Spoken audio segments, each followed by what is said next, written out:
ABC News headquarters in New York, John Stossel and Elizabeth Vargas. Good evening and welcome to 2020. Their mission is to protect helpless animals from neglect and cruelty.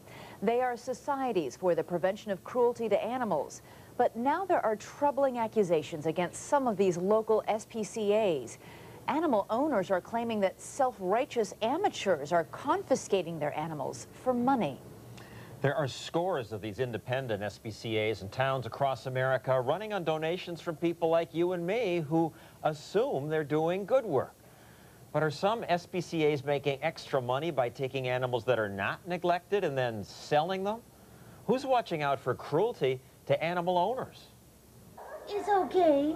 Rescuing animals. That's the image of the SPCA. And there's no question that SPCAs do a lot of good work, rushing in to save animals from abusive people. But some people who've had animals taken away by animal rescuers say SPCAs have acted like petty tyrants on power trips who use their police powers to steal people's animals. Case number one of scores of complaints we investigated. This dog breeder says these animal rescuers trespassed onto his property and just took his dogs. The woman holding the dog is leading the raid. She says many of the animals are starving. Do they look as if they're starving? The man in the plaid shirt is a vet who'd done work for the owner. He tells the rescuer he'd checked the dogs and found them healthy. These dogs are healthy. It's immoral, and if you're their veterinarian, you should be ashamed. You're the one that should be ashamed, causing a good, honest, hard-working person a lot of trouble. The owner spent nearly all his money getting authorities to give back his confiscated dogs. But during the raid, he says, some disappeared. Now, I find it hard to believe that animal rescuers could take animals that didn't need to be rescued. But lots of people all across America have been telling us that and saying that SPCAs wreck their lives. Some of them videotaped the SPCA's raids. In our year-long investigation, some people told us that when they'd gotten overextended in caring for their animals, the SPCA accused them of neglect, confiscated their animals, and sold them within days. The SPCAs then keep the money. Good boy. Case number two. A New Jersey SPCA accused Joe Stubing of starving his horses. You're trespassing on private property. And you're not allowed to touch one horse. The SPCA filed charge after charge against him for what they said was inhumane treatment. He says the horses had lost weight simply because they were sick and he was overwhelmed. May I see that copy?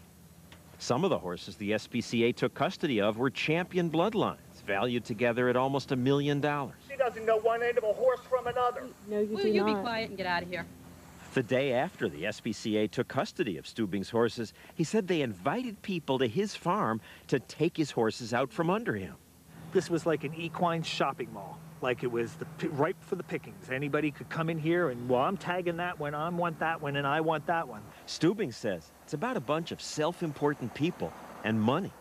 SPCAs do sell the animals they confiscate and keep the money.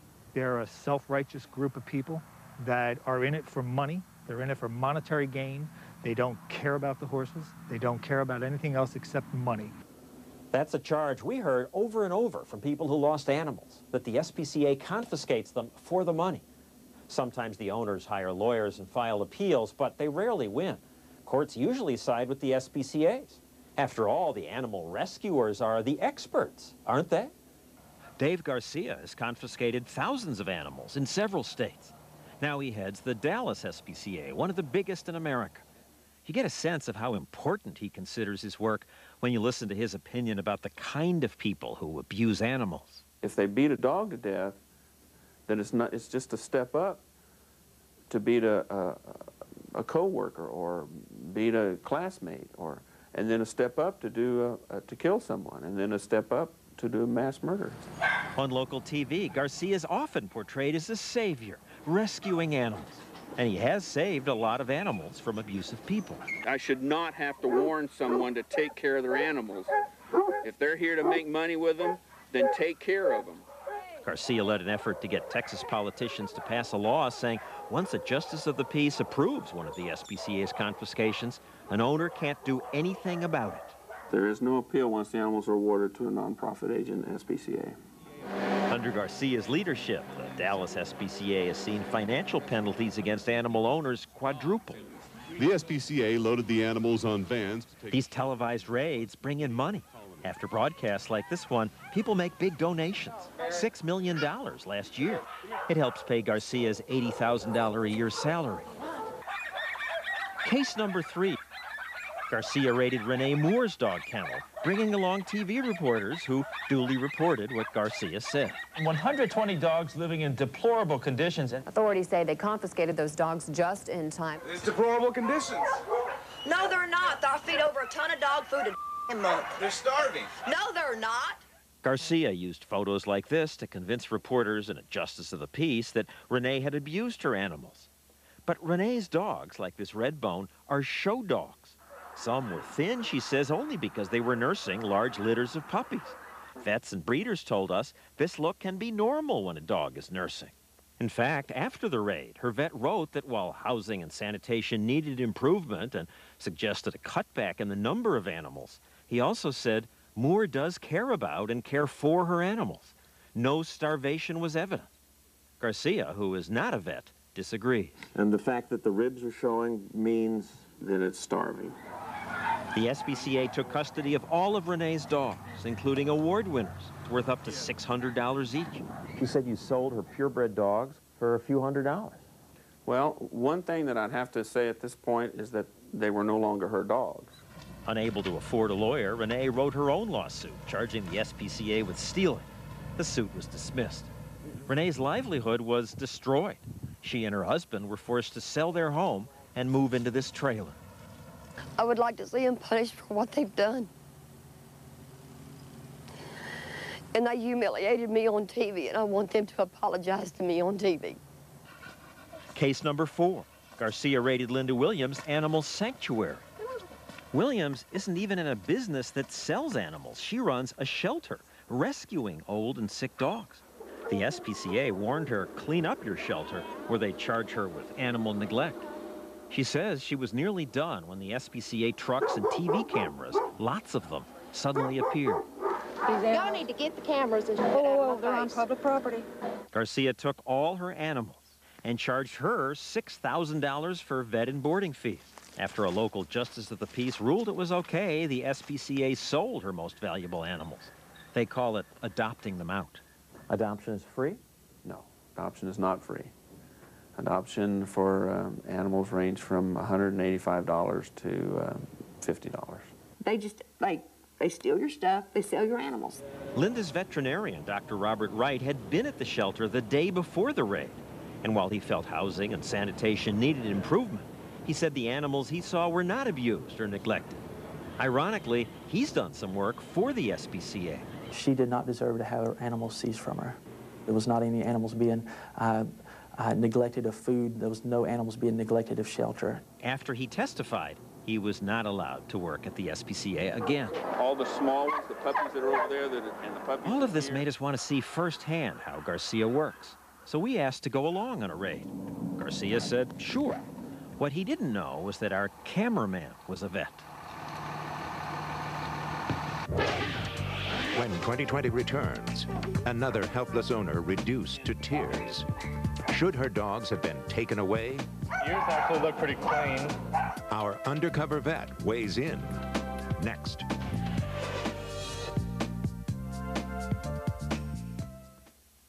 The summer's biggest competition is live. Dancing with the Stars, Wednesday on ABC. I want a front door that makes a great first impression for years and years. You can at the Home Depot. Introducing Feather River doors. They're made of fiberglass, so they won't dent, rust, or rot, but they have the warmth and beauty of wood. Plus, right now you can get no payments and no interest for 12 months when you buy a new Feather River door with your Home Depot or Expo consumer credit card. Feather River doors, exclusively at the Home Depot. You can do it. We can help. This is a family company, and it has been since 1886. I've learned a lot from the generations who came before me. My father taught me to never come out with a product unless the consumer can see a difference. We will not introduce a product that isn't better than what's out there. We feel a great responsibility to families who buy Windex or Ziploc or any of our products. We make products that are genuinely useful. This is a family tradition that I intend to carry on. S.C. Johnson, the family company.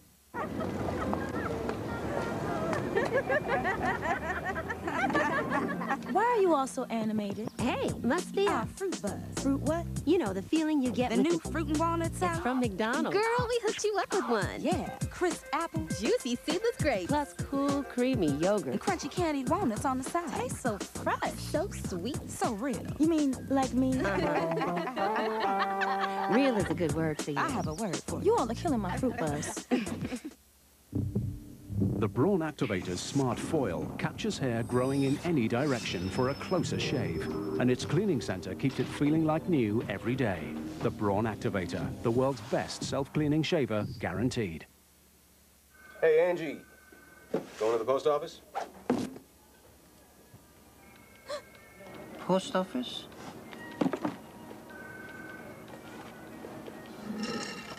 Angie, post office, 3 seconds. No matter how many packages you need to send, you don't have to go to the post office. Just log on to USPS.com. Pay postage, get insurance, print labels, and we'll pick them up for free. Shh, I'm at the post office. Just one more way the U.S. Postal Service is working for you. If only we could connect like he connects with that computer. Let's see. KY Warming Ultra Gel creates a gentle warming sensation. That was a fast connection. KY Warming Ultra Gel Personal Lubricant creates a gentle warming sensation and feels more natural than other lubricants. For a free sample, visit ky.com. KY Warming Ultra Gel. I got back into my favorite jeans. I had a really good hair day. I asked my doctor about Botox Cosmetic. Talk to your doctor or find one at BotoxCosmetic.com. The one, the only Botox Cosmetic. Are you ready? Tuesday, Brad Pitt, Diane Sawyer, The Interview, only on ABC. What a fabulous way to start this off. America's talking about the hottest new show on television, Dancing with the Stars. ABC Wednesday, the 6 celebrities and their professional dance partners will lay it on the line again, live. Because this time, one dance team will be sent home, and it's up to our judges and your vote. And it's all live. You have a chance at really messing up. Dancing with the Stars, Wednesday, 9, 8 Central. Only on ABC. 2020 continues with John Stossel. Early one morning last September, we accompanied the SPCA's Dave Garcia as he went with a police officer to a justice of the peace to get the warrant he needs to raid a dog kennel that he said didn't provide adequate food, water, and shelter. Sorry to drag you out on a Saturday. Honey, I'm up here every Saturday morning. It don't make any difference. Garcia shows her photos of what he claims are filthy kennels. The judge seems skeptical. She's got some nice pens if it was all. Well, she has these door things that she's put on the ground. Garcia convinces her to sign the order. That short hearing gives Garcia the force of law that lets him go with an armed police officer onto any animal owner's property with no notice or warning. Now remember, the warrant said inadequate food, water, and shelter. But that's not what we saw. There were some dirty, empty pens, but most of the pens were clean. The owner had been away for 4 days, but had bought expensive, high-grade dog food, kept detailed medical records, even installed air conditioning for the summer. This did not look like animal abuse to us. Of course, we're not vets, so we brought one along, Dr. Galen Tesla, that's him in the baseball cap. He didn't reveal that he was a vet. Now at the raid, Garcia told us what to expect. That there was no water, that there was no food, that the animals were urine-soaked, fecal-stained, nails were overgrown. All of those things are false. Dr. Tesla said, well, there was some neglect because the owner had been away. It was correctable. And he saw no cruelty and certainly no reason to confiscate the dog. But Garcia said, The dogs needed to be saved.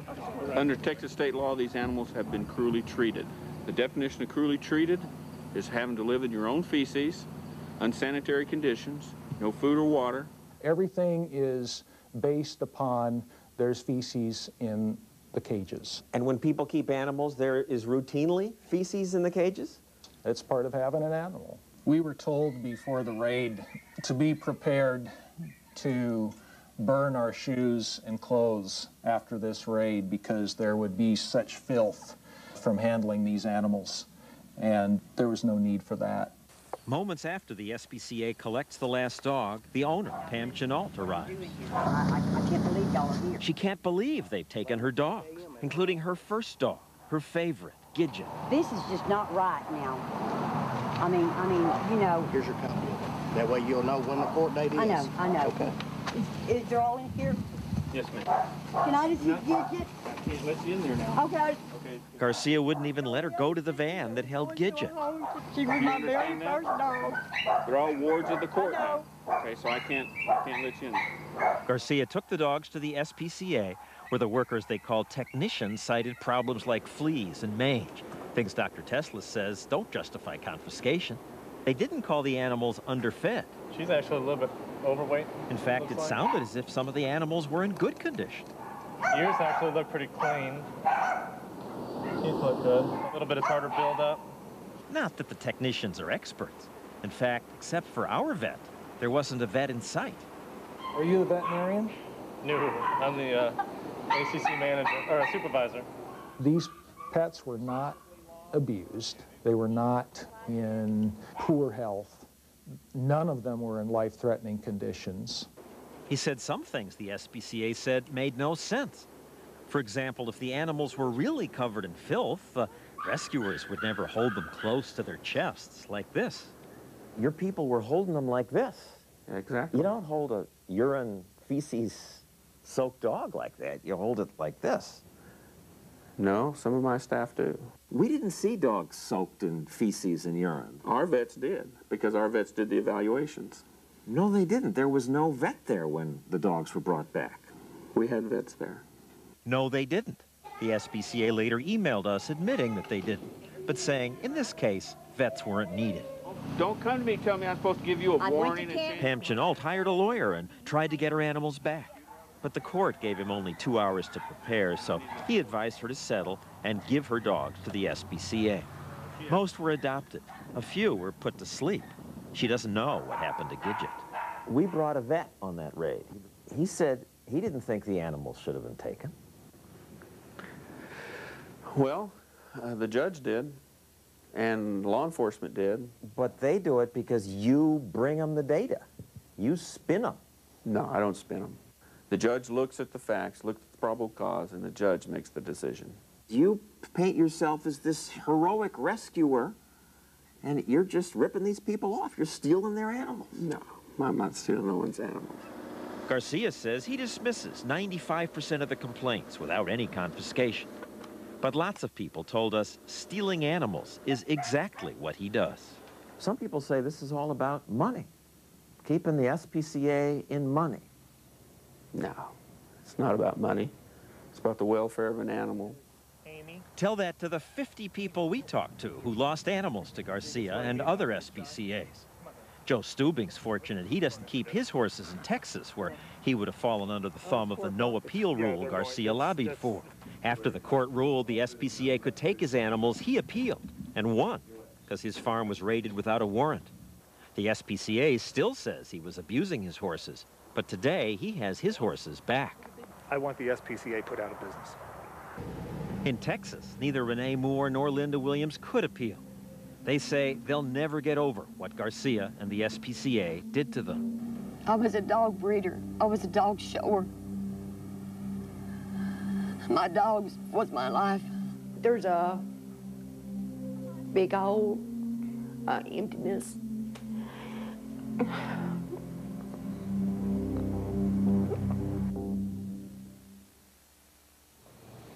By the way, it's important to understand that all these SPCAs are independent of each other, and they have no connection to the huge New York-based ASPCA. If you're thinking of sending in a donation, check that it's going where you intend it to go. From ABC News headquarters in New York, John Stossel and Elizabeth Vargas. Good evening and welcome to 2020.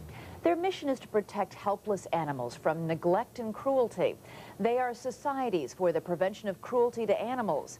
But now there are troubling accusations against some of these local SPCAs.